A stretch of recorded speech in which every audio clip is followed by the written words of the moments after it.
Bonjour et bienvenue dans cette toute nouvelle Minute News. Aujourd'hui, à l'occasion de la sortie officielle en Blu-ray chez Le Chat qui fume fin juillet, nous allons nous pencher sur un film qui fut pendant longtemps invisible.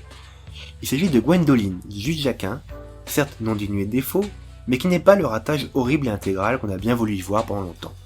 Réhabilitons donc cette petite série B d'aventures, hélas certes bancale, mais sympathique et attachante. Il faut dire déjà que quand on s'appelle Juge Jacquin, et qu'on est direct d'emblée catalogué en case coquine pour avoir signé les deux énormes succès érotiques français que furent Emmanuel en 1974 et Histoire d'eau en 1975, ça n'aide pas. Or, pour son réalisateur, Gwendoline est une série B exotique, telle qu'il a toujours rêvé. Il y a certes quelques petits moments érotiques ça et là, bien sûr, on ne se refait pas, mais dans l'ensemble, c'est bien aventure avec un grand A dont il est question ici. Et au vu des nombreuses qualités, quand même, du film, on ne peut nier la sincérité dont il fait preuve, en témoignent ses notes d'intention au lecteur de Starfix en février 1984 pour un hors-série sur le film. Ce film m'a passionné car on m'avait donné carte blanche. J'ai rêvé sur Gwendoline et tous mes fantasmes d'aventure ont déboulé dans et devant mes yeux. Et ce film magique de vivre par personne interposée, une aventure où j'ai mis toute ma passion et l'espoir de vous la communiquer. J'espère ne pas vous décevoir et surtout, ce mot fut marqué en grand devant moi pendant toute la réalisation de ce film. Vous surprendre.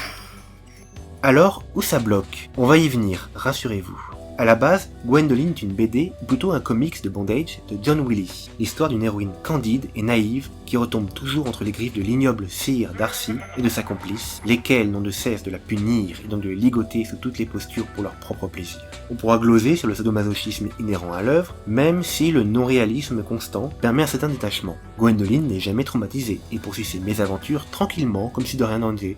Elle s'en fiche éperdument, c'est assez incroyable. De ce canevas de femmes immobilisées, on ne retrouvera plus qu'une infime parcelle plus loin dans la fin du film dans une société d'Amazon. Le reste du long métrage se base sur l'exploration des lointaines contrées rêvées de l'Orient à la recherche d'un papillon extrêmement rare. C'est la quête du paternel qui prend place ici, mais ce dernier ayant disparu, Gwendoline part alors à sa recherche et accessoirement continuer sa quête. Avec imagination, Jacquin s'entoure d'une belle équipe pour concrétiser ses rêves. La vie fantasmée est recréée en studio grâce au talent conjugué des décorateurs Françoise Deleu et André Guérin qui peuvent aussi bien surcharger le port de Hong Kong qu'épurer une cité perdue. Sans oublier non plus la patte architecturale des artistes de la bande dessinée que sont Claude Renard et François Schuiten. Les BD-Philes reconnaîtront le second qui est le co-créateur de la superbe saga des cités obscures chez Casterman, avec Benoît Peters d'ailleurs. Ici, les deux artistes insèrent leur goût de la mécanique et du vertigineux qui s'exprime essentiellement dans la fameuse cité perdue en dernière partie du film. On leur doit également des costumes complètement décalés qui, à l'instar des maquillages de Reiko Crook et Dominique Colladan, accentuent l'idée d'une société de femmes repliée sur elle-même et calquée sur les insectes et dont Bernadette Lafont joue elle-même la reine. Du coup, parlons-en des acteurs. Outre Bernadette Lafont, qui semble s'amuser beaucoup en tirant machiavélique, on pourra remarquer un trio principal un peu fade mais attachant, joué en soi par Toni Keaton, notre héroïne, Brent Oof et, surprise, Zabou Bretman.